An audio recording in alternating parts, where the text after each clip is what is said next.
그들의 침묵에 미국이 벌벌 떨고 있습니다. 백악관은 관세로 숨통을 조이면 천문학적인 투자 약속이 돌아올 것이라 확신했습니다. 그들의 세계관에선 돈이 곧 충성이고 위협이 곧 통제였으니까요. 하지만 그들은 몰랐습니다.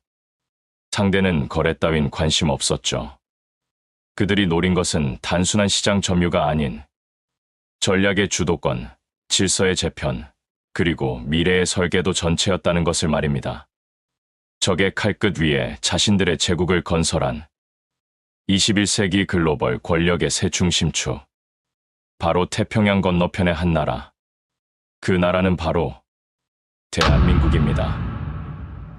지금부터 그 놀라운 현장 속으로 들어가 보시죠. 미국에서 날아온 충격적인 이야기. 바로 시작합니다. 그리고 지금 어디에서 시청하고 계신지 댓글로 남겨주세요. 여러분의 이야기도 듣고 싶습니다. 그 전에 잠깐 1초 만에 누를 수 있는 좋아요 버튼을 꾹 눌러주시면 영상 제작에 큰 힘이 됩니다. 그럼 바로 사연 시작하겠습니다. 안녕하세요. 저는 코빈 벤스라고 합니다. 전미 해군 7함대 사령관이자 전 국방정보국 국장을 지냈고 현재는 워싱턴에서 민간 정보회사 벤스 스트래티직의 회장으로 일하고 있습니다. 오늘 여러분께 들려드릴 이야기는 제가 직접 목격한 미국 정치권의 충격적인 오판과 한국이라는 나라가 보여준 놀라운 반격에 관한 것입니다. 이 이야기를 듣고 나시면 여러분도 저처럼 깜짝 놀라실 겁니다. 워싱턴 DC 상무부 최고층 회의실은 그날 완전히 축제 분위기였습니다. 거대한 창문 너머로 석양에 물든 워싱턴 기념탑이 보이는 가운데 실내는 샴페인 잔이 부딪히는 소리와 환호성으로 가득했고 월스트리트 출신들의 값비싼 정장과 금시계가 조명에 반짝이고 있었죠. 회의실 앞쪽 대형 스크린에서는 대통령이 한국과의 완벽한 승리를 선언하는 모습이 실시간으로 중계되고 있었습니다. 바로 그 시각, 백악관 국가무역위원회의 수장 빅터 크로스가 단상 위로 천천히 걸어 올라갔는데 월스트리트에서 수십억 달러를 움직이며 권력의 사다리를 오른 그는 이제 워싱턴의 경제 정책을 설계하는 핵심 브레인입니다. 그는 연단에 선 채 한치의 망설임도 없이 선언했습니다. 영국은 더할 나위 없이 훌륭한 거래를 성사시켰다고 말하면서 보잉 항공기를 대량으로 구매하겠다고 약속했으며 통신 분야에선 중국과의 기술적 연결고리를 스스로 끊기로 했다는 것이었습니다. 그뿐 아니라 영국 정부는 미국이 제시한 10% 기본 관세에조차 이의를 제기하지 않았으며 오히려 그 정도면 영광이라며 순응했다는 식의 설명을 이어갔습니다. 이어진 베트남 사례는 더욱 노골적이었는데 그는 베트남이 중국산 제품의 우회 수출 기지 역할을 해왔다는 사실을 언급하며 베트남 정부가 미국의 압박에 결국 굴복했다고 표현했습니다. 자국 내 모든 수출 라인을 조정하고 미국산 비행기와 곡물을 대량 수입하는 것으로 조건을 수용했으며 베트남 경유 중국산 물품에 대해선 무려 40%의 관세까지 적용하는 것을 받아들였다고 강조했죠. 이는 베트남이 국가의 산업 자존심을 꺾으면서까지 미국의 요구를 그대로 받아들였다는 의미였습니다. 그러나 진정한 절정은 일본에 관한 부분에서 터져나왔는데요. 크로스는 일본을 향한 멸시를 숨기지 않았습니다. 그는 일본이 미국의 기술 재건 프로젝트에 천문학적인 자금을 제공했음을 지적하며 인공지능 개발에 5억 달러, 무인 공장 시스템 구축에는 1조 달러를 약속했다고 설명했습니다. 게다가 미국의 핵심 철강 기업인 US 스틸 인수 과정에서는 경영권을 전혀 요구하지 않겠다는 파격적인 양보까지 했다고 덧붙였죠. 마치 일본은 세계 최고의 제조국이라는 자의식마저 스스로 포기한 채 오직 미국의 환심을 사기 위해 굴욕을 감내하고 있다는 식의 묘사였습니다. 그럼에도 불구하고 미국이 일본에 제시한 조건은 냉혹했어요. 기존의 10% 기본 관세에서 한 발 더 나아가 25%까지 관세율을 상향할 수 있다는 경고까지 날렸다고 했습니다. 미국은 일본의 기술력과 자본을 받아들이되 그 존엄성만은 단호히 거절한 것이었습니다. 기술과 돈은 환영하지만 주권적 영향력은 철저히 배제하는 전략이 명확했습니다. 연단 위에서 크로스는 다음 차례가 한국이라고 천명했습니다. 그는 동맹국 중에서도 한국만큼 통제하기 쉬운 상대는 없다고 단정지었고 이번 협상은 이전보다 훨씬 강경하게 밀어붙일 것이라고 예고했습니다. 영국이 무릎을 꿇었고 베트남이 고개를 떨궜으며 일본조차 스스로 굴욕을 감내했으니 이제 한국만 남았다는 논리였습니다. 이 말이 끝나자 회의실은 일순 환호와 박수로 들끓었어요. 축배잔이 줄지어 오르며 누군가는 한국이야말로 확실히 굴복시켜야 할 마지막 고지라고 말했고, 다른 이는 일본보다 더 깊숙이 고개를 숙이게 만들어야 한다며 목소리를 높였습니다. 동맹이라는 단어는 이날만큼은 상호 존중이 아닌 굴종과 지배의 개념으로 철저히 변질되고 있었습니다. 모든 상황이 예상대로 흘러간다는 그들의 확신 속에서 오히려 저는 섬뜩한 불안을 느끼고 있었습니다. 미국의 계획대로 날이 지나면 지날수록 영국, 베트남, 일본은 순차적으로 미국의 협상 테이블에 나와 항복 문서를 내밀었습니다. 심지어 일본의 경우 공식 입장은 아니더라도 백도어 라인을 통해 조건을 조금만 완화해 줄 수 없겠느냐는 요청까지 조심스럽게 전달해 왔어요. 국가적 자존심을 걸고 나서기엔 이미 너무 많은 것을 내준 뒤였기 때문입니다. 그런데 한국만은 전혀 다르게 움직이고 있었습니다. 아니, 정확히 말하면 전혀 움직이지 않고 있었습니다.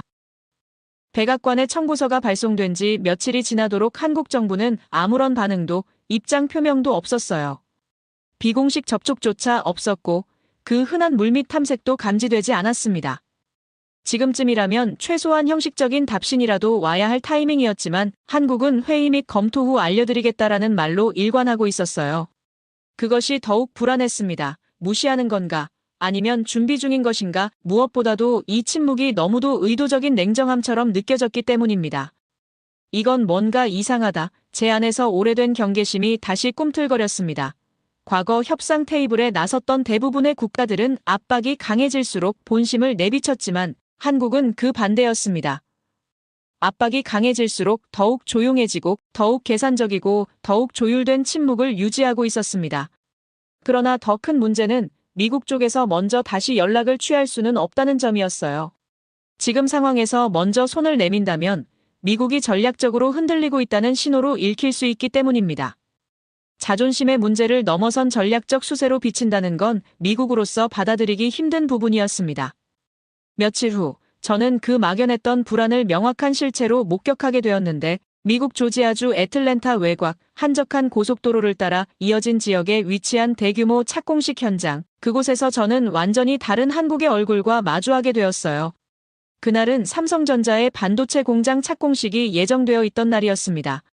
전 세계 반도체 수급의 중심축이 될 그 부지 위로 수십 대의 중장비가 분주히 움직이고 있었고 거대한 성조기와 태극기가 나란히 펄럭이는 장면은 압도적인 상징성이 담겨 있었습니다. 저는 방산업체의 자문 자격으로 행사에 참석하고 있었지만 실제로는 한국의 대응 속내를 누구보다 가까이에서 직접 확인하고 싶었던 것이 가장 큰 이유였습니다. 크로스와 그의 동료들이 말했던 것처럼 정말 한국이 백악관의 압박에 굴복한 결과로 이 자리에 선 것인지 아니면 전혀 다른 계산 아래 움직이고 있는 것인지 확인이 절실했습니다. 그러나 제가 현장에서 마주한 광경은 한마디로 예상과는 완전히 달랐어요. 공식 연단에 오른 조지아 주지사 브라이언 캠프는 공화당 출신으로 트럼프 전 대통령과 정치적 노선을 함께 해온 인물이었습니다.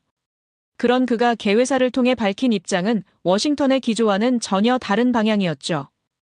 캠프는 연방정부의 통상 정책이 어떠하든 조지아의 미래는 삼성과 함께 갈 것이라고 선언한 것입니다. 더욱 놀라운 것은 한국에 불리한 정책이 연방 차원에서 추진된다면 자신은 주정부 차원에서 반대하겠다고 공식적으로 밝힌 것인데 참석자들 사이에서는 박수갈채가 터져나왔고 그 박수는 단순한 환영의 제스처가 아닌 정치적 선언에 대한 지지였습니다. 한 미국 주지사가 그것도 트럼프 진영에 속한 인물이 연방정부보다 외국 기업의 손을 들어주는 장면은 제게 엄청난 충격으로 다가왔어요. 군 복무기간 내내 국가통합과 체제 수호를 최우선 가치로 삼아왔던 제게는 이러한 광경은 그야말로 질서의 역전처럼 느껴졌습니다. 삼성은 단순한 투자자가 아니라 미국 내 전략적 파트너로 우뚝 서 있었으며 그 누구도 그 위상을 부정하려 하지 않았습니다. 곧이어 무대에 오른 삼성전자 미국 법인장은 이 투자가 단순한 자본 투입이 아니라 미국 산업 생태계의 핵심 축이 되기 위한 출발점이라고 천명했습니다. 공장이 아니라 미국 본사를 세운다고 강조했으며 향후 이곳에서 생산된 반도체는 미국을 포함한 전 세계로 공급될 예정이라고 밝혔어요. 이어진 기자 간담회에서는 미국의 고율 관세 정책과의 연관성에 대한 질문이 나왔고, 삼성 측은 오히려 5년 전부터 계획된 독립적 전략이라는 점을 강조했습니다. 무역 환경도 고려했지만 보다 근본적인 이유는 미국 시장의 구조적 중요성이라는 것이었습니다. 이 한 문장은 제 머릿속을 망치처럼 내려쳤습니다. 미국의 압박에 떠밀려 즉흥적으로 반응한 움직임이 아니라 이미 수년 전부터 정교하게 설계된 장기적 전략의 일환이었기 때문입니다. 크로스와 백악관이 굴복이라 치부했던 이 모든 전개는 실제로는 한국이 주도권을 틀어준 채 정면으로 미국을 이끌어가는 선제 공격이었고, 그들은 그 사실조차 인지하지 못한 채 스스로 승리했다 착각하고 있었던 것입니다. 착공식장의 분위기는 더욱 뜻밖의 방향으로 흘러갔습니다. 브라이언 캠프 주지사가 다시 연단에 올라 한국 기업의 투자 제안은 단 한순간의 주저도 없이 받아들였다고 선언했고, 그는 이들 기업이 가져오는 것은 단순한 일자리가 아니라 최첨단 기술력과 글로벌 네트워크, 그리고 산업 생태계의 전환이라 평가했습니다. 한국은 단순한 시장 진출이 아니라 아예 미국 내에서 하나의 독립된 기술의 근간을 구축하고 있었던 것입니다. 삼성전자 미국 법인장은 후속 발언에서 삼성이 미국 반도체 공급망의 핵심 혈관이 될 것이라 선언했습니다. 앞으로 미국의 주요 IT 기업들은 삼성 없이는 제품을 완성하기 어려운 구조로 전환될 것이며, 이는 단순한 협력이 아닌 기술 의존의 전환을 의미하는 것이었습니다. 관세로 상대를 굴복시키려 했던 시도가 역설적으로 상대를 자신에게 불가결한 존재로 만들게 된 아이러니, 그 모든 역전의 구도가 단 몇 달 만에 펼쳐지고 있었던 것입니다. 브라이언 캠프 주지사는 마침내 결정적인 발언을 꺼냈습니다. 자신은 주저없이 한국 편에 설 것이라고 말하며 그 이유는 간단하다고 덧붙였습니다.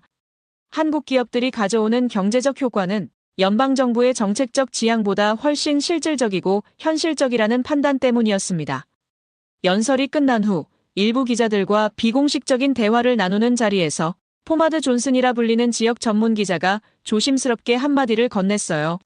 그는 이 상황이 무언가 이상하다고 말했습니다. 통상 외국 기업이 현지에 적응하기 위해 노력하는 것이 일반적인데, 이번엔 오히려 현지 정부와 기관들이 한국의 방식에 맞춰 움직이고 있다는 것이었습니다. 그의 말은 과장이 아니었어요. 행사 진행 양식은 철저히 한국식 프로토콜에 맞춰져 있었고, 통역도 한국어가 기본이었으며, 현지 고위 관료들은 정성껏 준비한 한국어 인사말을 직접 암기해 발표하고 있었습니다. 그 장면은 단순한 문화적 제스처를 넘어 권력의 방향성이 바뀌고 있다는 사실을 은유적으로 보여주는 장면이었죠. 포마드 존슨은 또 하나의 사실을 귀뜸해 주었습니다.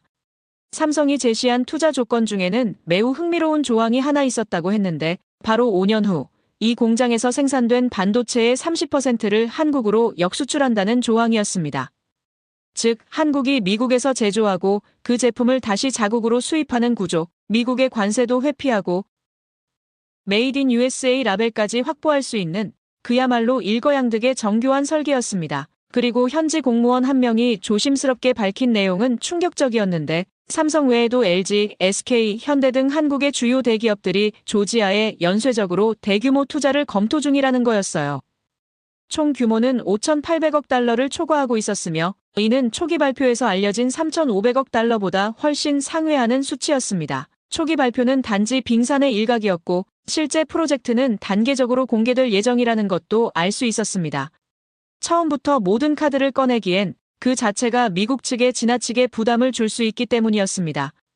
그제서야 비로소 저는 한국의 전략이 얼마나 철저하고 얼마나 계산된 설계 위에 놓여 있는지를 실감할 수 있었어요. 3,500억 달러는 단지 미국을 충격에 빠뜨리기 위한 제1단계였을 뿐이며, 실제 계획은 그 몇 배에 달하는 규모로 조용히 전개되고 있었습니다. 워싱턴으로 돌아오는 비행기 안에서 저는 문득 생각했습니다. 과연 지금 우리가 이기고 있는 것일까? 혹은 한국이 우리가 보지 못하는 훨씬 거대한 판을 이미 완성해가고 있는 것은 아닐까? 그리고 다음 날 저는 더 충격적인 정보를 접했습니다. 이제는 단순한 관찰자가 아니라 전장을 직접 확인해야 할 시점이라는 확신이 들었고, 저는 극비리에 서울로 향하기 위한 움직임을 시작했습니다. 설리번 국가안보보좌관에게 조심스럽게 비공식 출장을 요청했을 때 그는 처음엔 이를 극도로 경계했습니다. 지금 시점에서 한국에 가는 것은 정치적 파장을 불러일으킬 수 있고, 언론이 어떻게 반응할지 예측할 수 없다고 우려했습니다.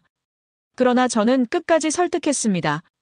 정보가 없는 상태에선 아무것도 대응할 수 없으며 누군가는 반드시 실체를 눈으로 확인해야 한다고 역설했습니다. 결국 그는 제 요청을 승인하며 이 여정이 절대 외부에 노출되지 않도록 철저히 은폐할 것을 당부했습니다. 이동 준비에는 약 2주일이 소요되었는데 한국의 진짜 의도를 파악하기 위해선 철저한 계획과 비공식 채널 확보가 필요했으며 저는 그간 쌓아둔 모든 외교 정보망을 총동원해 접촉 가능한 인물을 찾기 시작했어요.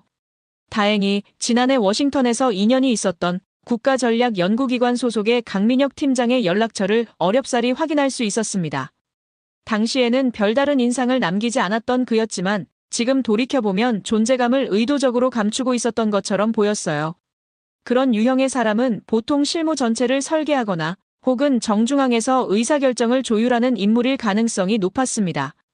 비공식 접촉 요청에 대한 강 팀장의 반응은 예상보다 훨씬 적극적이었는데 서울을 방문할 계획이라면 기꺼이 맞이하겠다는 입장을 전해왔고 다만 언론 노출은 최대한 자제하는 것이 좋겠다는 조언도 함께 전달되었습니다.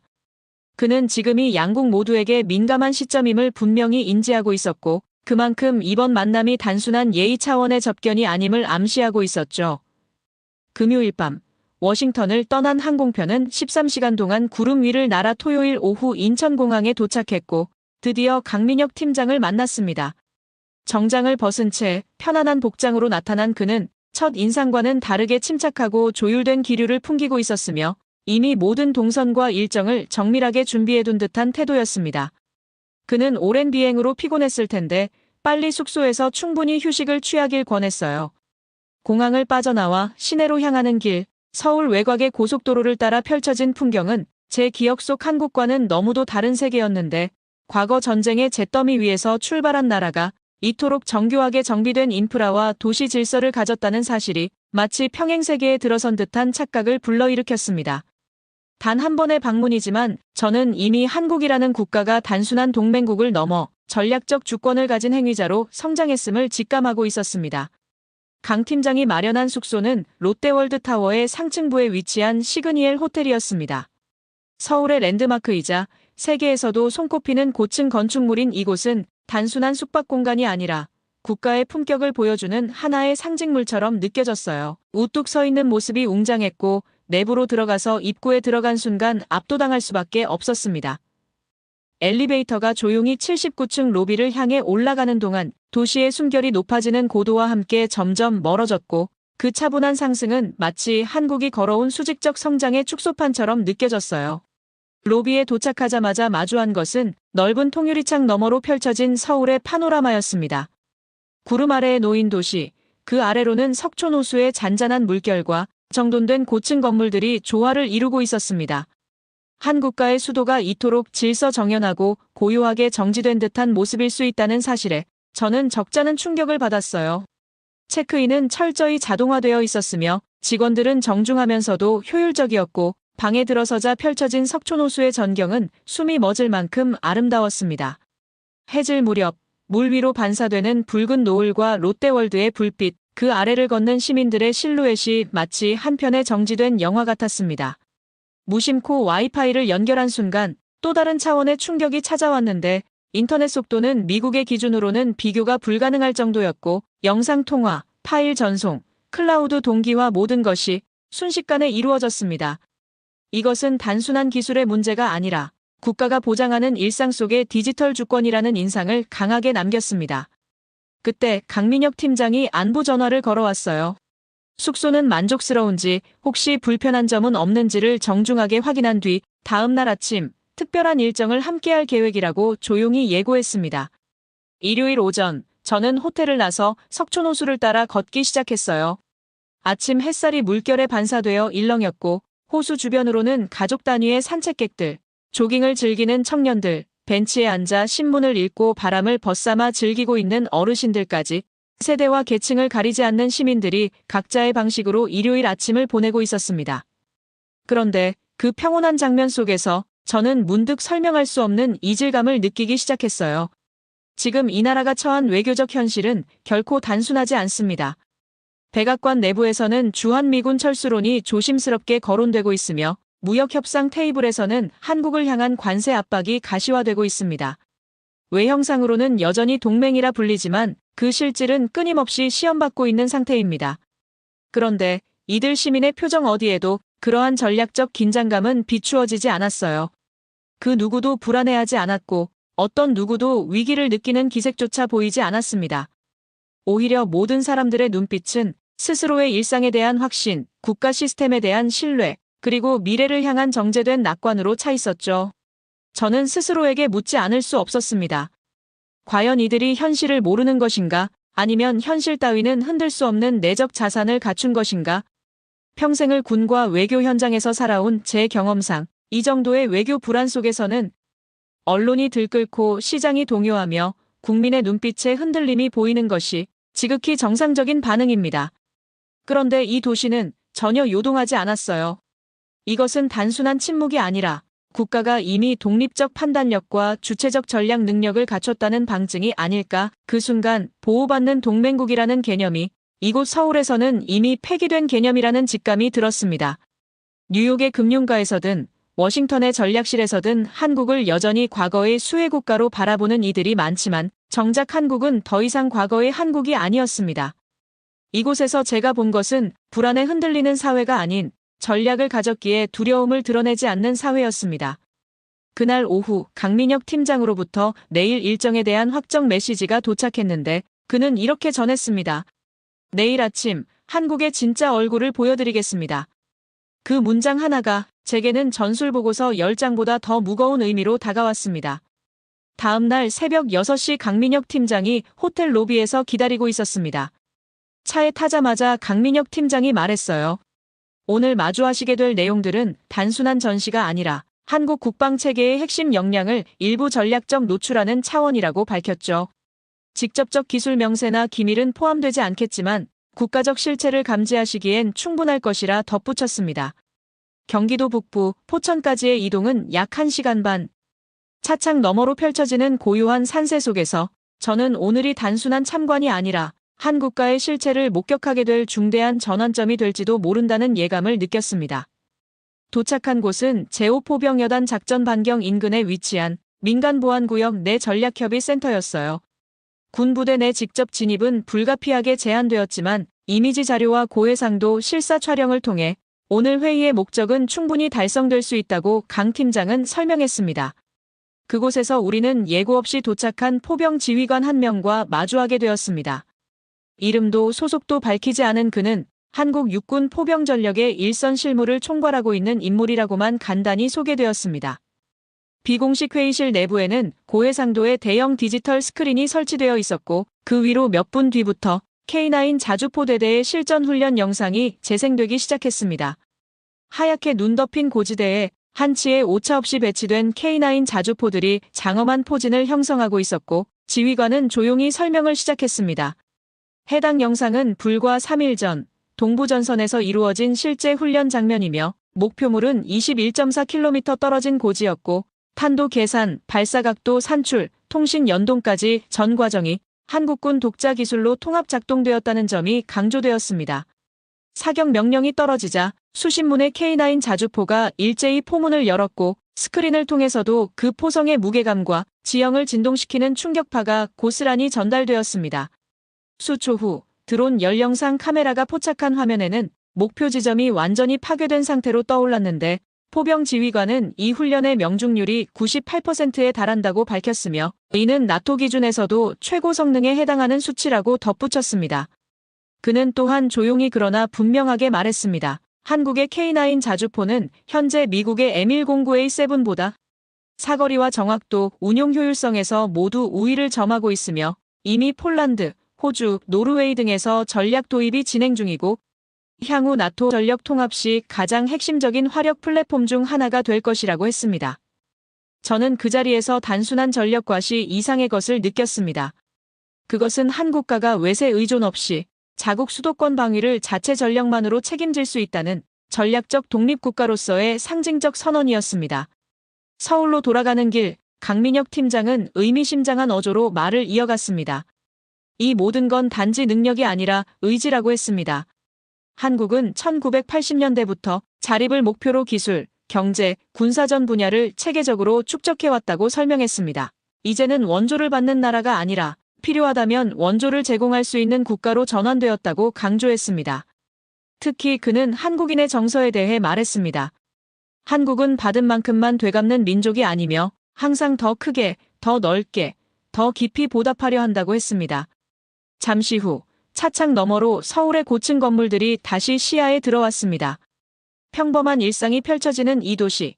하지만 그 평온함 뒤에는 세계에서 가장 정밀하고 압축적인 군사력과 독립적 기술 인프라가 구축되어 있음을 이제는 의심할 여지가 없었습니다. 그리고 내일 우리는 창원으로 향할 예정이었습니다. 강민혁 팀장은 말했습니다. 내일 보게 될 광경은 지금까지의 모든 충격을 초월할 것이라고 말입니다. 다음 날 우리는 일찍 이동해서 경남 창원에 도착했습니다. 한화에어로스페이스 본사 건물이 정말 웅장했어요. 최첨단 스마트 팩토리의 모습이었는데 로봇들이 정밀하게 움직이는 생산 라인이 끝없이 이어져 있었습니다. 국방전략비밀회의실에서 한화 임원진과 만났습니다. 회의실 벽면에는 거대한 스크린이 설치되어 있었고 각종 차트와 그래프들이 표시되고 있었죠. 관계자가 브리핑을 시작했습니다. 저희가 개발한 KF-21 전투기 생산 라인을 보여드리겠다고 했습니다. 이것은 완전히 한국 기술로 만든 차세대 전투기라고 자랑스럽게 설명했고 미국 기술 의존도를 완전히 탈피한 순수 국산 전투기라고 강조했습니다. 생산 현장 영상이 스크린에 나타났는데 거대한 공장 안에서 KF-21 전투기들이 조립되고 있었습니다. 모든 부품이 정밀하게 맞춰지고 있었고 로봇팔들이 완벽한 동작으로 작업을 수행하고 있었습니다. 이것이 정말 한국 기술만으로 만들어진 것인지 믿기 어려웠어요. 다음 영상은 더욱 놀라웠는데 K9 자주포가 수출용으로 대량 생산되는 현장이었습니다. 어제 포천에서 본 그 자주포들이 컨베이어 벨트 위에서 대량 생산되고 있었습니다. 공장장이 자랑스럽게 설명했습니다. 이 K9들은 폴란드, 호주, 노르웨이로 수출됩니다라고 하면서 충격적인 것은 그 다음 말이었습니다. 미국 M109보다 사거리도 길고 정확도도 높습니다라고 공장장이 단언한 것이죠. 실제로 성능 테스트에서 모든 면에서 우수한 결과가 나왔다고 자료를 보여줬는데 전 세계 1등급 자주포라고 확신에 차서 말했습니다. 그 순간 저는 모든 것을 이해했습니다. 한국이 무기를 받는 나라에서 주는 나라로 완전히 변모했다는 것을 말입니다. 심지어 미국의 방산 시장까지 위협하는 강력한 경쟁자로 성장했다는 것을 확인했고 군사적 완전 자립을 넘어 다른 국가들을 무장시키는 수준에 도달한 것을 직접 목격했습니다. 포천에서의 놀라움, 서울에서의 감탄, 그리고 창원에서의 결정적 깨달음이 모두 연결되었죠. 이제서야 한국의 침묵이 어디서 나온 자신감이었는지 온몸으로 이해했습니다. 제가 평생 알고 있다고 믿었던 한국은 이미 존재하지 않았어요. 완전히 새로운 나라로 거듭났던 것입니다. 서울에서 워싱턴으로 돌아가는 비행기 안에서 계속 생각했습니다. 정말 우리가 한국을 제대로 알고 있었을까요? 크로스와 동료들이 들었던 그 축배가 얼마나 허무한 것이었는지 깨달았습니다. 한국은 이미 우리와 동등한 수준의 파트너가 되어 있었습니다. 워싱턴에 도착한 후 마지막 확인차 펜타곤 지하 3층의 기밀문서 열람실로 향했습니다. 외부와 완전히 차단된 서늘하고 건조한 공기만이 가득한 공간이었습니다. 벽면에는 탑시크릿 경고문이 붙어있고 생체인식 보안장치가 곳곳에 설치되어 있었습니다. 전직 DIA 국장 권한으로 한미연합사 작전능력평가 최신 기밀보고서를 열람했습니다. 서울에서 본 것을 마지막으로 확인하고 싶었습니다. 보고서를 한 장 한 장 넘기면서 읽어내려갔습니다. 마지막 페이지에서 결정적 문장을 발견했는데 평가 결론 현재 대한민국군은 미군 지원 없이 독자적 전면전 수행 능력을 완비했으며 C4I 및 정밀 타격 능력 일부는 주한미군을 상회함이라고 적혀 있었습니다. 향후 한미 군사 관계는 보호받는 관계에서 동등한 파트너십으로 전환을 권고한다고 결론 지어져 있었습니다. 미군 스스로가 한국의 완전한 자립과 일부 우위를 공식 인정했다는 것입니다. 백악관 정치인들만이 이 현실을 외면하고 있었을 뿐 군사 전문가들은 이미 모든 것을 알고 있었습니다. 제가 서울과 포천, 창원에서 본 것들이 모두 사실이었다는 확인이었습니다. 보고서를 덮고 한참 동안 생각에 잠겼어요. 잿더미에서 일어나 스스로를 지키는 것을 넘어 이제는 세계를 향해 뻗어나가는 위대한 동맹국의 모습을 목격한 것입니다. 받은 은혜보다 더 큰 은혜로 갚으려는 한국인의 정신이 바로 이런 기적을 만들어낸 것입니다. 같은 시각 백악관에서는 빅터 크로스가 한국의 추가 투자 발표 소식에 당황하며 급히 대책회의를 소집하고 있었습니다. 하지만 이미 모든 것이 늦었습니다. 한국은 이미 우리보다 몇 수 앞서 있었고 새로운 게임의 룰을 만들고 있었습니다. 모든 의혹과 여정이 이 한 문장으로 완결되었습니다. 한국은 더 이상 도움을 받는 나라가 아니라 도움을 주는 나라가 되었습니다. 받은 만큼이 아니라 그보다 더 많이 주려고 하는 아름다운 정신으로 세계와 함께하고 있었어요. 하지만 가장 큰 문제는 따로 있었습니다. 미국이 한국을 바라보는 시선도 중요하지만 더 근본적인 문제가 있었습니다. 미국으로 세계가 돌아간다는 오만한 인식을 바꿔야 한다는 것입니다. 우리 정부가 여전히 과거의 패러다임에 머물러 있다는 것이 가장 안타까웠습니다. 세상은 이미 변했는데 워싱턴만 그것을 모르고 있었습니다. 이런 현실을 외면하는 우리 정부의 오만함이 결국 미국의 국익을 해치고 있다는 생각에 한탄이 절로 나왔습니다. 앞으로 한미 관계가 진정한 동등 파트너십으로 발전하기를 바랍니다. 서로를 존중하고 신뢰하는 아름다운 동맹으로 거듭나기를 희망합니다.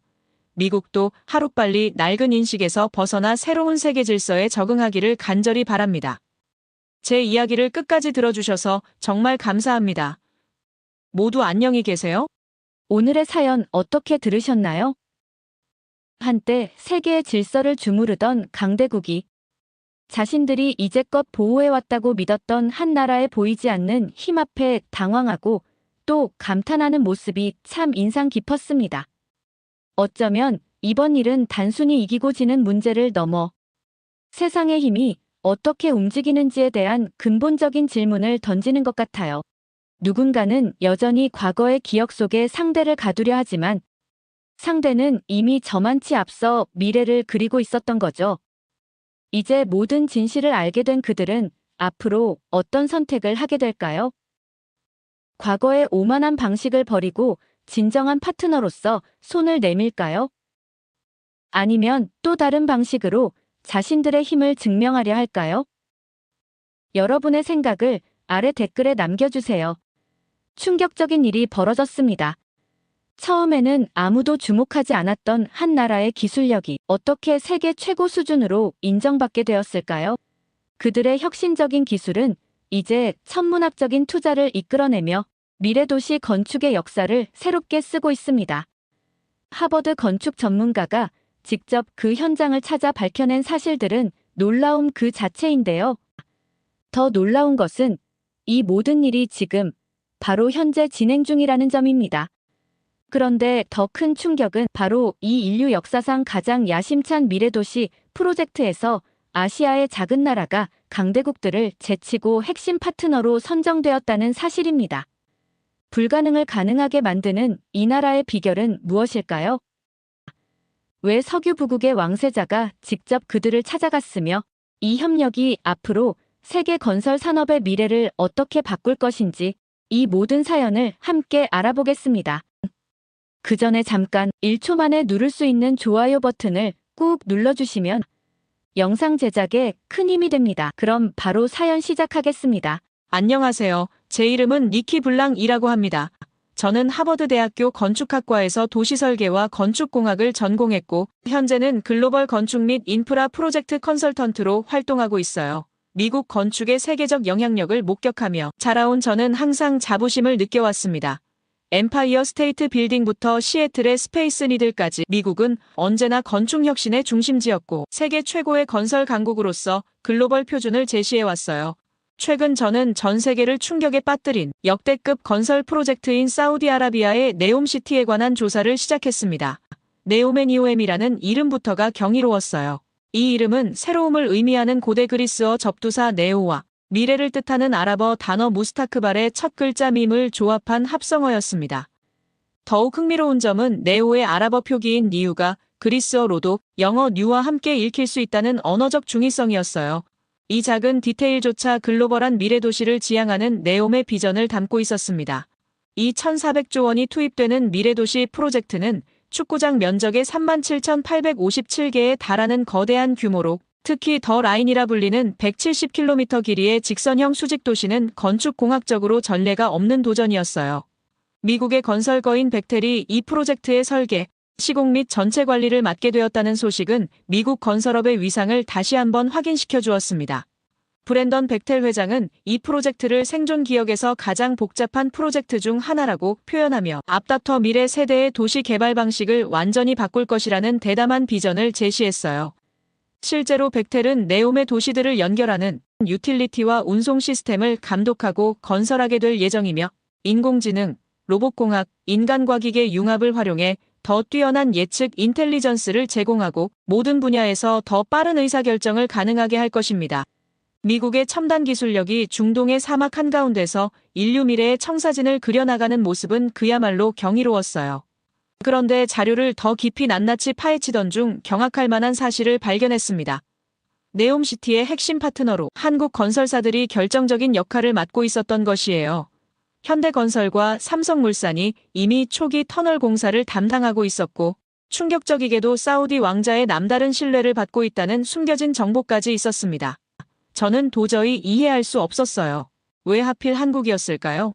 유럽의 선진 건설사들이나 아시아에서도 오랜 기술력을 자랑하는 일본 또는 막대한 자본력을 가진 중국 기업들이 더 논리적인 선택처럼 보였습니다. 이 의문은 제 조사의 방향을 완전히 바꿔놓았어요. 한국 건설사의 배경을 철저히 파헤치던 중 그 속에서 우연히 말레이시아 페트로나스 트윈타워 프로젝트에 관한 충격적인 진실을 발견했습니다. 452m 높이의 이 쌍둥이 빌딩은 건설 당시 세계 최고층 건물로 미국의 시카고 시어스 타워를 뛰어넘는 기록을 세웠고 아시아 금융위기 속에서도 말레이시아의 경제적 자신감과 미래 비전을 상징하는 랜드마크가 되었어요. 제 눈을 사로잡은 것은 이 초대형 프로젝트의 진행 방식이었는데 마하티르 모하마드 총리가 한국과 일본의 경쟁심을 전략적으로 활용해 두 타워를 각각 다른 나라에 맡긴 것이에요. 타워 1은 일본의 하자마 건설이, 타워 2는 한국의 삼성물산이 담당했고 두 건물을 연결하는 스카이브리지는 한국의 극동건설이 맡았습니다. 이 과학적 실험과도 같은 건설 대결에서 가장 충격적인 사실은 한국팀이 일본보다 35일이나 늦게 공사를 시작했음에도 불구하고 결국 일주일이나 먼저 완공했다는 점이었어요. 전 세계 건축계의 긴장을 고조시켰던 이 역전승의 비밀은 도대체 무엇이었을까요? 미국과 유럽의 건설 기술이 세계를 주도하고 있다고 믿어왔던 저에게 이것은 완전히 예측 불가능한 결과였습니다. 페트로나스 트윈타워 현장에 있었던 엔지니어들의 이야기를 직접 들어보기 위해 인터뷰를 시작했고 거기서 또 다른 숨겨진 진실의 세계가 펼쳐지기 시작했어요. 페트로나스 트윈타워 프로젝트의 진실을 파헤치기 위해 1996년 당시 현장에 있었던 엔지니어들과 화상 인터뷰를 진행했어요. 인터뷰를 준비하면서 가슴이 두근거렸습니다. 미국 건설의 우월성을 당연시했던 제 고정관념이 흔들리는 기분이었어요. 화면 너머로 만난 김영호 씨는 당시 삼성물산의 현장 책임자로 이제는 회색 머리카락이 눈에 띄었지만 그의 눈빛에는 여전히 당시의 열정이 살아있었습니다. 당시 우리는 일본과의 경쟁에서 절대 지지 않겠다는 일념 하나로 모든 것을 쏟아부었어요. 김 씨의 목소리에는 자부심이 가득했습니다. 일본보다 35일이나 늦게 시작했다는 건 거의 패배를 의미했죠. 하지만 우리는 그것을 받아들이지 않았어요. 그가 말을 이어갈수록 저는 점점 그 현장에 있는 듯한 느낌이 들었습니다. 마치 영화의 한 장면처럼 수천 명의 엔지니어와 작업자들이 불가능에 도전하는 모습이 30도가 넘는 뜨거운 말레이시아의 열기 속에서 땀을 흘리며 일하는 장면이 생생하게 그려졌어요. 삼성물산이 도입한 셀프 클라이밍 폼 공법은 당시로서는 혁명적인 기술이었는데 이 공법을 통해 한국팀은 놀랍게도 4.5일에 한 층씩 올리는 속도로 건설을 진행할 수 있었어요. 일본 건설팀이 전통적인 윈치 방식에 의존하는 동안 한국은 콘크리트를 펌프로 직접 끌어올리는 신공법을 과감하게 적용했습니다.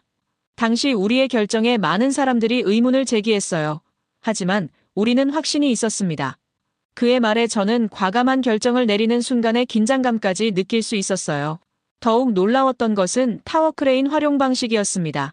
일본이 공간 제약으로 한 대만 사용할 수 있었던 반면 한국팀은 두 대의 크레인을 입체적으로 배치하는 창의적인 전략을 고안해냈어요.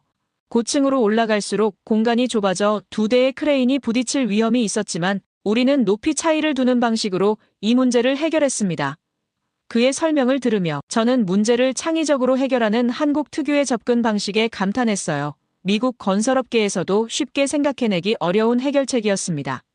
여기서 가장 충격적인 부분은 일본이 건설 중이던 타워에서 25mm 기울어지는 심각한 결함이 발생했다는 사실이었어요. 이는 두 건물을 잇는 스카이브리지 연결에 치명적인 오차였습니다. 일본 팀이 기울어진 건물을 바로잡느라 진전을 멈춘 사이 한국 팀은 시공 속도를 더욱 높였어요. 그들의 기술적 유연성과 위기 대응 능력은 미국의 혁신적 접근법과 닮아 있으면서도 더 빠르고 적응력이 강했습니다. 공사 막바지에 우리는 3개월간 휴가도 반납하고 현장에 매달렸어요. 김 씨의 말에 저는 그들의 헌신에 숙연해졌습니다. 우리 모두 가족과 떨어져 있었지만 국가의 자존심을 지키겠다는 일념 하나로 버텼죠. 그가 말했을 때 그들의 도전이 단순한 건물 건설이 아니라 국가적 자부심과 미래를 향한 도전이었음을 이해할 수 있었어요. 1996년 3월 6일 마침내 첨탑 설치까지 완료하며 한국팀이 일본보다 일주일 먼저 공사를 완료했을 때 현장에서는 환호성이 울려 퍼졌다고 합니다. 인터뷰 후 저는 한국과 일본의 건설 철학 차이에 대한 자료를 추가로 검토했어요. 일본 국책연구기관의 보고서까지 살펴보았습니다. 놀랍게도 그들 역시 한국 건설의 강점을 인정하고 있었어요. 보고서는 의사결정 체제에 대해 한국은 신속한 반면 일본은 합리적이지만 지나치게 신중하고 유연성이 떨어진다고 평가했습니다. 또한 한국이 현지법과 제도에 대한 이해와 적응력이 일본보다 우수하다고 인정했어요. 이는 제가 미국 건설 기업들에서 보아온 접근법과도 상통하는 부분이 있었습니다. 한국과 일본의 이러한 차이는 네옴과 같은 초대형 미래 프로젝트에서 어떤 의미를 가질까요? 저는 점점 더 한국 건설사들이 네옴 프로젝트의 핵심 파트너로 선정된 이유에 대한 실마리를 찾고 있었어요. 한국의 신속한 의사결정과 혁신적 문제 해결 능력, 그리고 현지 적응력은 전례 없는 도전인 네옴의 필수적인 요소로 보였습니다. 저는 페트로나스 사례를 넘어 네옴에서 한국 건설사들이 맡고 있는 구체적인 역할과 그들의 접근법을 더 깊이 조사해야겠다고 결심했어요. 미국인으로서 저는 종종 서구 중심적 시각에 갇혀 있었다는 사실을 인정해야 했습니다. 아시아의 중심에서 벌어진 이 지상 최대의 건축 대결이 글로벌 건설 패러다임을 어떻게 변화시켰는지, 그리고 그것이 현재 네옴 프로젝트와 같은 거대한 미래 건설에 어떤 영향을 미치고 있는지 더 깊이 탐구해야 했어요.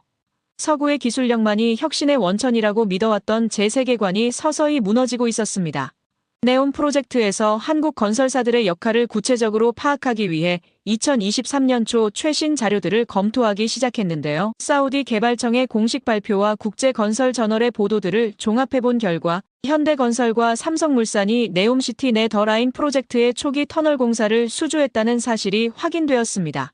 약 8천억 원 규모의 계약이었고 이는 미국의 벡텔이 맡은 전체 프로젝트의 일부였지만 기술적으로는 매우 중요한 부분이었어요. 가장 흥미로웠던 점은 한국 건설사들이 맡은 구간이 기술적으로 가장 도전적인 부분이라는 사실이었습니다. 더 라인의 지하 인프라는 고속 운송 시스템이 시속 512km로 달리는 초고속 지하철도를 포함하고 있었고, 이는 170km 길이의 직선형 수직 도시를 단 20분 만에 가로지를 수 있는 핵심 기술이었습니다. 벡텔이 전체 프로젝트를 총괄하면서도 이 핵심 구간을 한국 기업에 맡겼다는 점은 의미심장했어요. 더 놀라운 것은 빈살만 왕세자가 직접 한국 건설사들의 참여를 요청했다는 정보였습니다. 2022년 10월 사우디아라비아와 한국의 수교 60주년을 맞아 빈살만이 특별히 한국을 방문했고 그 자리에서 한국 기업들과의 협력을 강화하겠다는 의지를 표명했다는 기록이 있었어요. 왜 그가 특별히 한국을 선택했는지 그 이유가 궁금했습니다. 답을 찾기 위해 사우디 고위 관계자와의 인터뷰 기회를 얻었어요. 이 인터뷰는 주요 건설 컨설턴트로서의 제 네트워크를 활용해 성사되었고 사우디 개발청의 알자심 부국장과의 화상 미팅이었습니다. 우리가 한국 건설사들을 선택한 이유는 세 가지입니다. 그의 설명은 명확했어요. 첫째, 그들은 불가능해 보이는 프로젝트를 가능하게 만드는 능력이 있습니다. 둘째, 그들은 기술을 아낌없이 공유하며 현지 인력을 양성합니다. 셋째, 그들은 약속을 지킵니다. 알자심 부국장은 일본과 중국 기업들과의 경험도 언급했어요. 일본 기업들은 뛰어난 기술력을 가지고 있지만 의사결정이 느리고 변화에 적응하는 속도가 느립니다. 중국 기업들은 빠르고 비용 효율적이지만 품질 관리와 기술 이전에 있어 우리가 원하는 수준에 미치지 못했어요. 그의 설명을 통해 사우디가 네옴과 같은 미래형 메가 프로젝트에서 왜 한국을 선호하는지 이해할 수 있었습니다. 빈살만 왕세자의 비전 2030은 단순한 도시 건설이 아니라 사우디의 미래를 재설계하는 프로젝트입니다. 알자심의 말에서 사우디의 야망이 느껴졌어요. 석유 의존도를 낮추고 지식 기반 경제로 전환하기 위해서는 기술 이전과 인력 양성이 핵심입니다. 한국은 이 점에서 최고의 파트너입니다. 그의 말은 한국이 과거 경제개발 시대에 겪었던 경험이 사우디의 현재 상황과 공명하고 있음을 시사했어요. 인터뷰 후 저는 한국 건설사들이 네옴에서 구현하고 있는 구체적인 기술들을 조사했습니다. 현대건설의 스마트 컨스트럭션 시스템은 인공지능과 빅데이터를 활용해 공사 진행 상황을 실시간으로 모니터링하고 최적의 의사결정을 지원했어요. 삼성물산의 모듈러 건설 공법은 공사 기간을 크게 단축하면서도 품질은 높일 수 있는 혁신적인 방식이었습니다. 이러한 첨단 기술들은 미국 기업들의 그것과 비교해도 전혀 뒤처지지 않았어요. 오히려 일부 영역에서는 더 앞서 있다는 인상을 받았습니다. 한국 건설의 또 다른 강점은 현지화 전략이었어요. 많은 서구 기업들이 본국에서 인력과 자재를 가져오는 반면 한국 기업들은 적극적으로 현지 인력을 고용하고 교육했습니다. 이는 단순한 비용 절감 전략이 아니라 장기적인 관계 구축 방식이었어요. 사우디가 미래를 위해 자국민의 기술력 향상을 중요시하는 상황에서 이러한 접근법은 큰 호응을 얻고 있었습니다. 우리는 단순히 건물을 짓는 것이 아니라 사우디의 미래를 함께 설계하고 있습니다. 현대건설 네옴 프로젝트 책임자와의 인터뷰에서 들은 말이었어요. 이러한 철학은 미국의 글로벌 영향력 확장 방식과는 다른 한국만의 독특한 접근법이었습니다. 기술과 자본의 일방적 전달이 아닌 함께 성장하는 파트너십을 지향하는 모델이었어요. 이것이 빈살만이 한국을 선택한 또 다른 이유일 것입니다. 네옴 프로젝트를 통해 미국과 한국의 건설 철학이 만나는 지점을 발견하는 것은 흥미로웠어요. 미국의 첨단 기술력과 거대 자본, 그리고 한국의 혁신적 문제 해결 능력과 현지화 전략이 시너지를 일으키며 인류 역사상 가장 야심찬 건설 프로젝트를 현실로 만들어가고 있었습니다. 서구와 동아시아의 장점이 융합되는 새로운 패러다임의 탄생을 목격하는 기분이었어요. 네옴 프로젝트를 둘러싼 글로벌 건설사들의 치열한 경쟁 구도를 파악하기 위해 저는 중동 건설 시장 동향에 관한 자료들을 수집했어요. 표면적으로는 협력 관계를 유지하고 있지만 수면 아래에서는 거세게 충돌하는 각국 건설사들의 이해관계가 눈에 들어왔습니다. 특히 일본 건설업계의 움직임이 심상치 않았어요. 페트로나스 트윈타워에서의 패배 이후 중동 시장에서 영향력이 줄어든 일본은 네옴 프로젝트를 통해 명예회복을 노리고 있었습니다. 일본 건설연합은 네옴 사업 참여 확대를 위한 특별 태스크포스를 구성했습니다. 도쿄 소재 건설 컨설팅 회사의 하야시 아키라 대표와의 통화에서 들은 내용이었어요. 그들은 사우디 정부의 대규모 금융 지원을 약속하며 로비를 강화하고 있습니다. 하야시의 말은 일본이 단순한 기술 경쟁을 넘어 정치적, 경제적 영향력을 동원하고 있음을 시사했어요. 한국 기업들이 이미 확보한 공사 구간을 재입찰 형태로 뺏어오려는 시도까지 있다는 소문이 돌고 있었습니다. 중국의 움직임은 더욱 공격적이었어요. 중국 정부는 1대1로 이니셔티브의 일환으로 네옴 프로젝트를 전략적 거점으로 삼기 위한 외교적 총력전을 펼치고 있었습니다. 중국은 네옴시티 건설에 자국 기업들의 참여를 대폭 확대하기 위해 사우디에 3천억 달러 규모의 투자 패키지를 제안했어요. 국제건설저널의 최신 보도였습니다. 더욱 위협적인 것은 중국이 한국보다 30% 낮은 가격으로 입찰하는 전략이었어요. 품질보다 가격 경쟁력을 내세우는 접근법이었습니다. 미국과 한국의 관계도 미묘한 긴장감이 감지되었는데 표면적으로는 벡텔과 한국 건설사들이 협력 관계를 유지하고 있었지만 기술 주도권을 둘러싼 경쟁이 존재했습니다. 특히 인공지능과 로봇 기술을 활용한 스마트 컨스트럭션 분야에서 양국 기업들은 각자의 시스템을 네옴에 적용하려 경쟁하고 있었어요. 미국은 자국의 첨단 기술이 한국에 넘어가는 것을 경계하는 동시에 한국의 혁신적 건설 방식에서 배울 점을 찾고 있었습니다. 이러한 복잡한 경쟁 구도 속에서 한국 건설사들은 난관에 직면하고 있었어요. 일본 매체들은 한국의 네옴 프로젝트 참여에 대해 의도적으로 부정적인 보도를 확산시키고 있었습니다. 한국 기업들의 공사 지연 우려, 기술적 한계에 직면한 한국 건설사들과 같은 제목의 기사들이 연이어 보도되었어요. 마치 페트로나스 트윈타워 당시의 날조된 정보 전략이 되풀이되는 듯 했습니다. 더 큰 도전은 지정학적 압력이었는데 미중 갈등이 심화되는 상황에서 미국은 동맹국인 한국에게 중국과의 기술 협력을 제한하도록 요구하고 있었습니다. 그러나 네움 프로젝트에서 일부 구간은 한국과 중국 기업의 컨소시엄 형태로 진행되고 있었어요.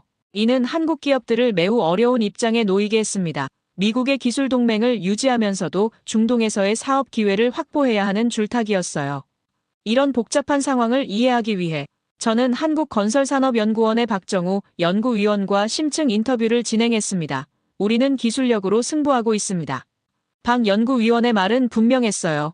일본이나 중국과 달리 우리는 정부 차원의 막대한 금융 지원이나 정치적 영향력에 의존하지 않습니다. 대신 실질적인 성과와 혁신으로 사우디의 신뢰를 얻고 있어요. 그의 말대로 한국 건설사들은 네움 현장에서 가시적인 성과를 보여주고 있었습니다. 특히 더 라인의 첫 번째 구간 공사에서 한국 컨소시엄은 예상보다 20% 빠른 진행률을 기록했어요. 이러한 실적은 일본과 중국의 공세에도 불구하고 한국 기업들의 입지를 강화하는 요인이 되고 있었습니다. 우리는 말이 아닌 행동으로 증명하고 있어요. 박 연구위원의 자신감 넘치는 목소리가 기억에 남았습니다. 가장 인상적이었던 점은 한국 기업들의 위기 대응 전략이었어요. 그들은 일본과 중국의 공세에 정면으로 맞서기보다 사우디와의 관계를 더욱 강화하는 방향으로 대응하고 있었습니다. 사우디 현지 인력의 교육 훈련 프로그램을 확대하고 기술 이전을 가속화하며 지역 사회 공헌 활동을 늘리는 전략이었어요. 결과적으로 사우디 내에서 한국 기업들에 대한 지지와 신뢰가 더욱 공고해지고 있었습니다. 저는 이 과정에서 글로벌 건설 산업의 새로운 패러다임을 목격하고 있었어요. 과거 미국, 유럽, 일본이 주도하던 시장의 새로운 강자로 한국이 부상하면서 경쟁의 방식이 변화하고 있었습니다. 단순한 기술력이나 자본력 경쟁을 넘어 현지 문화와의 조화, 지속 가능한 협력 모델, 그리고 진정한 파트너십이 성공의 핵심 요소로 부각되고 있었어요. 이는 네움과 같은 미래 도시 건설에 있어 새로운 표준이 되어가고 있었습니다. 프로젝트의 핵심과 한국 건설사의 역할을 더 깊이 이해하기 위해 사우디아라비아 네움 공식 자료를 검토했어요. 네움의 핵심 프로젝트인 더 라인은 그 규모와 비전에서 경이로웠습니다. 470만 명이 살게 될 이 직선형 도시는 모든 생활시설이 5분 거리 내에 위치하도록 설계되었고 전체가 100% 재생에너지로 운영되어 탄소 배출량이 제로인 혁신적 구조였어요.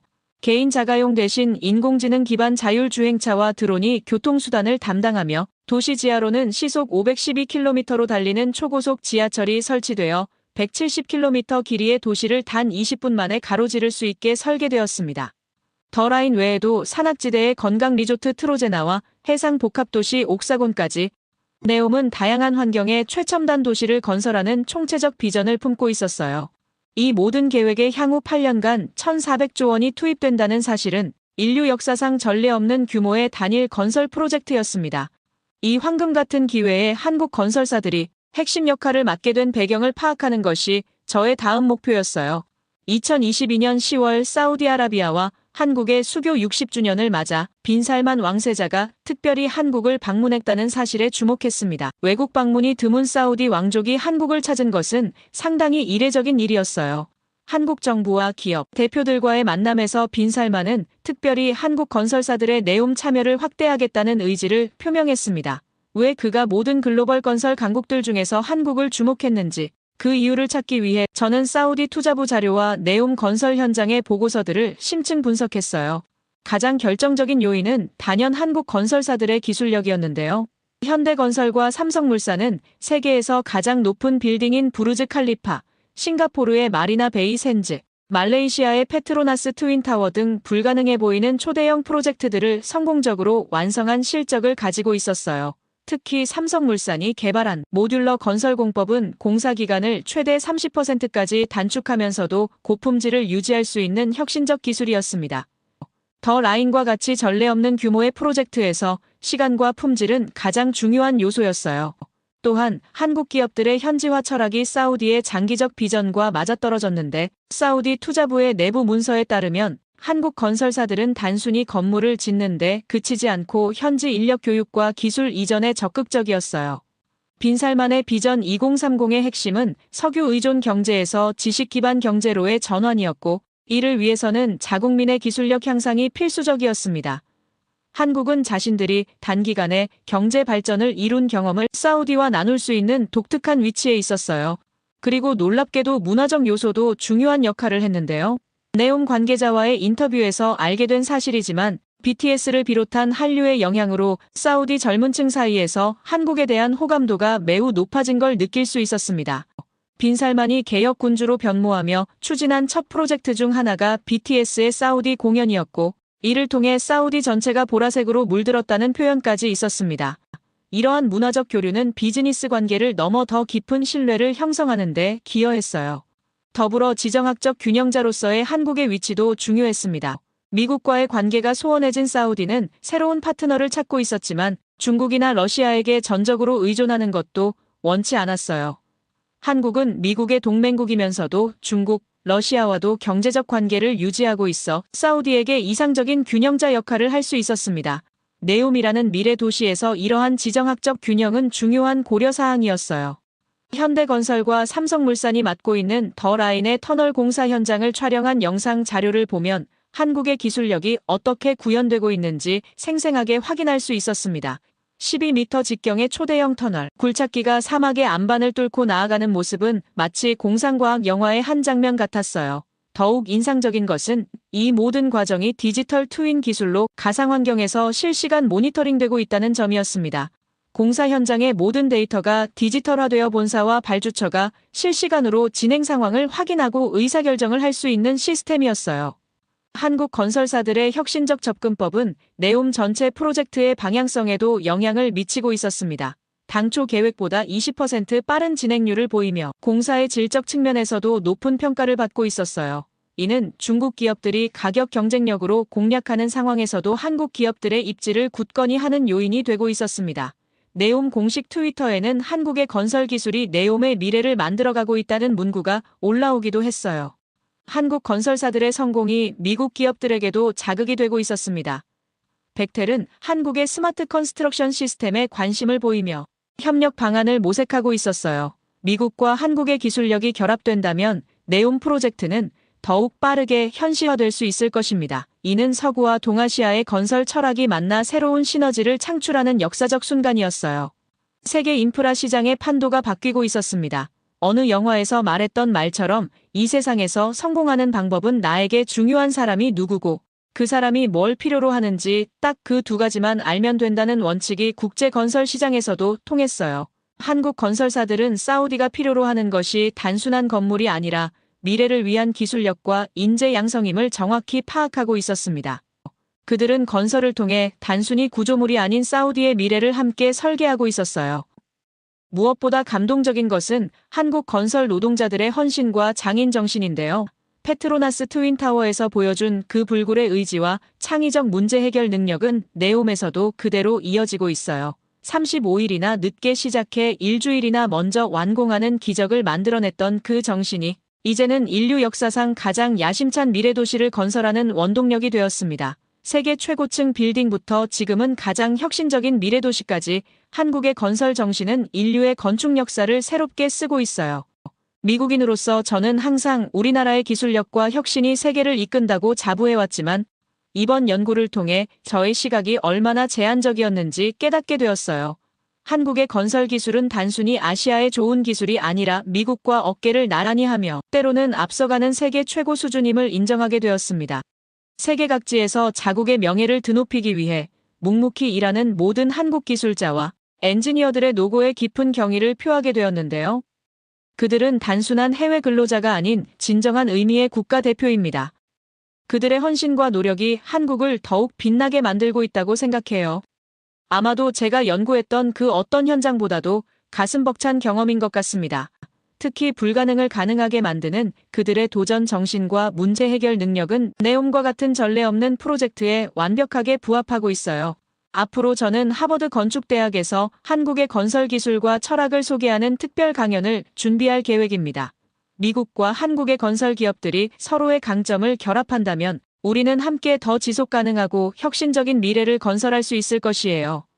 이를 위해 저는 내년 봄 직접 한국을 방문해 그들의 건설 현장과 연구시설을 둘러보며 더 깊이 배우고자 합니다. 이 연구를 통해 저는 단순히 한국의 기술력을 재평가하는 데 그치지 않고 글로벌 건설 산업의 미래가 어떻게 협력을 통해 발전할 수 있는지에 대한 새로운 비전을 갖게 되었어요. 네옴에서 시작된 이 여정이 앞으로 어떤 놀라운 혁신과 협력으로 이어질지 기대가 됩니다. 제 이야기를 끝까지 들어주셔서 감사합니다. 모두 안녕히 계세요. 오늘의 사연 어떻게 들으셨나요? 세계 최고의 건설 강국으로 알려진 미국 전문가의 눈에 비친 한국 건설의 놀라운 진실이었습니다. 불과 30년 전만 해도 세계 무대에서 주목받지 못하던 나라가 이제는 인류 역사상 가장 거대한 미래도시 프로젝트의 핵심 파트너가 되었다는 사실이 경이롭지 않으신가요? 페트로나스 트윈타워에서 보여준 기적 같은 역전승부터 네옴시티에서 펼쳐질 한국의 건설 기술이 앞으로 어떤 새로운 역사를 써 내려갈지 정말 기대됩니다. 여러분의 생각을 아래 댓글에 남겨주세요. 그리고 감동적인 사연을 주변 사람들과 공유하고 함께 이야기 나눠보세요. 마지막으로 1초밖에 걸리지 않는 구독과 좋아요, 알림 설정은 영상 제작에 큰 힘이 됩니다. 지금까지 감동을 담아 여러분께 진심을 전하는 감동담기였습니다. 오늘 하루도 행복한 하루 보내세요.